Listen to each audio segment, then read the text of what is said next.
Welcome. Let's start talking about financial planning and the rewards that you could reap by practicing sound financial planning. There are three main rewards that we need to talk about, and the first is improving your standard of living.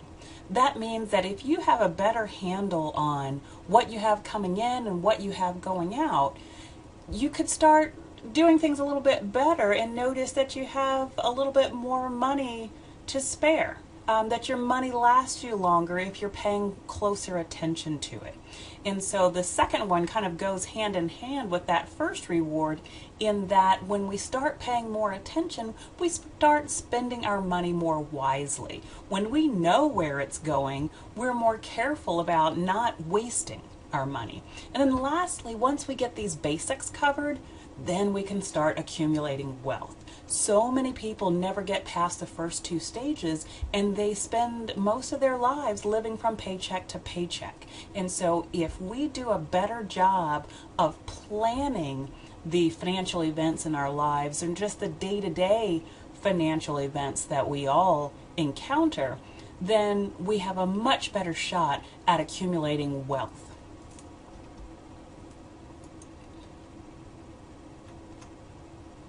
So now let's look at this in terms of a big picture model. So we've got these financial plans, because remember we just said that we need to do a better job of planning the financial events in our life. And so if we do that, those financial plans will then lead to financial actions. Financial actions are the decisions that we make with our money. And so those are things like buying cars and buying houses, obtaining credit, using credit wisely, protecting our assets through insurance, preparing for the future in terms of investments, retirement, and estate planning. And so those are all different types of financial actions that come out of those financial plans that we make. And so those financial actions then will lead to financial results. And so what we're hoping for in those financial results is that wealth accumulation that we talked about just a minute ago. So as a starting point, let's talk about the average American family, because I know for a lot of folks watching this video, they may be just getting started in college or at the beginning of their financial life cycle, which we'll talk about in a moment. And so some of this may not make a whole lot of sense. So we can put it in context by just showing you what the finances look like of the average American family. And so on average, and this is a little bit older, this is actually coming from 2007. So we probably should update these numbers a little bit, but they haven't changed too terribly much in the last 8 years or so. But all families on average make about $84,000. That's family income. So whether we've got one earner, two earners, or whatever, on average, families bring home, well, actually, I'm not talking about take-home pay. Families earn $84,000. But man, check out the self-employed. That's where the money is, right? Self-employed people make more than 2 times that. And then retired folks make half that, because those are our fixed income people. And that's why it's so important that they've got excellent financial plans and they're doing a very good job of managing their money because they don't have as much. And so what are folks worth? A little over $500,000 for families on average. Boy, look at those self-employed people. They're really making money. These are those business owners that are doing pretty well in their business. Now, not all business owners are doing well, but on average, they're doing well. Looking at these numbers, better than the families and certainly better than the retired. But boy, isn't that interesting. The net worth of the average family isn't that much more than retired folks. But then think about that. That makes sense though, because those families are at a point in their life cycle where they've got a lot of expenses. They're putting kids through college. They're just starting to kind of hit the point in their careers where they're starting to make some decent money and just starting to be able to put it aside, whereas retired folks have been saving all of their working lives for this point. So they need to have a good bit of wealth to last them for the rest of their lives, because remember, they're on that fixed income and they can't just go work overtime to make more money. Home ownership, this is an interesting one, and this one probably has changed a little bit over the last few years, but the average residence value is $200,000. And remember, this is nationwide, because with home ownership, location, location, location, right? So in some parts of the country, these numbers are going to be very different. But nationwide, the average home is worth $200,000, and folks owe about half of that.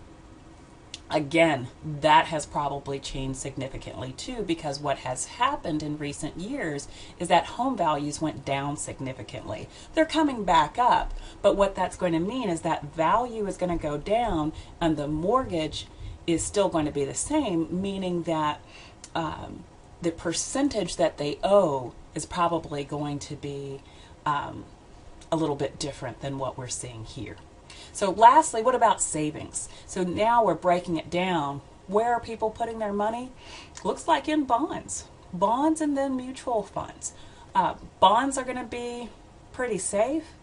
Stocks, look, that looks good to me. Stocks, as we'll learn, are the most risky of these various assets or investment choices that we're looking at. So we would hope that folks are putting a little less into stocks, especially as they get older and closer to retirement and they don't have as much time to rebound. So again, we're talking about financial planning as a process, and it's a systematic process. It means it's a big deal. It's a pretty broad view.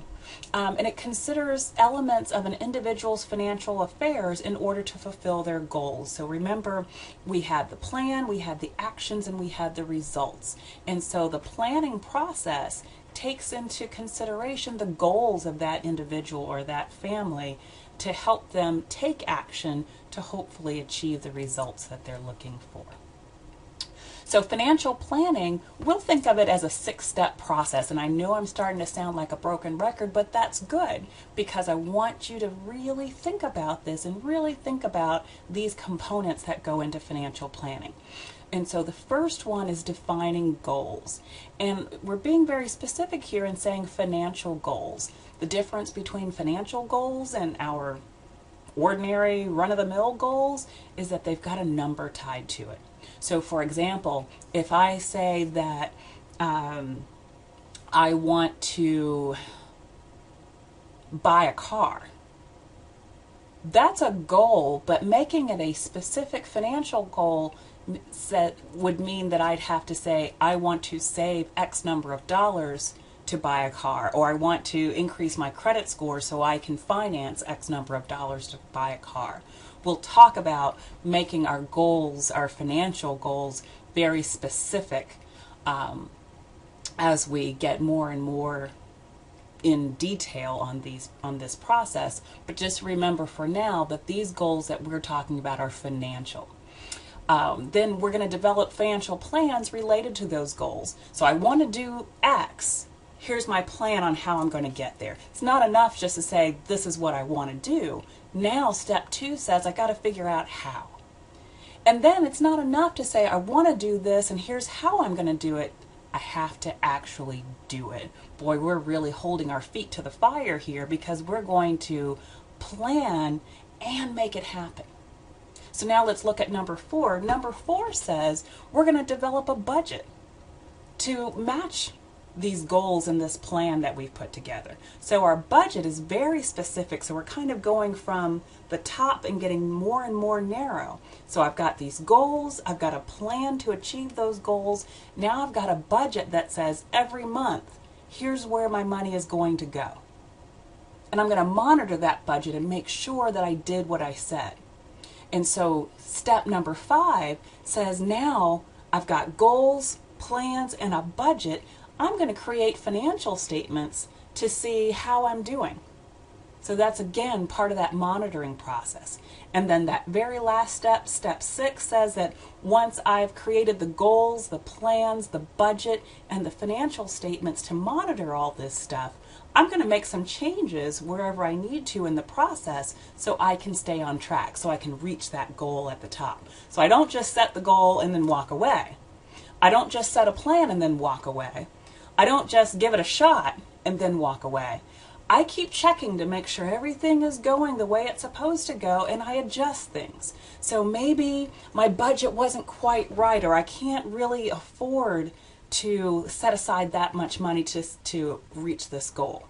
So maybe I have to push the goal out a little bit further. Whatever I have to do to be successful to get those results that we talked about early on is what I'm going to do in this process.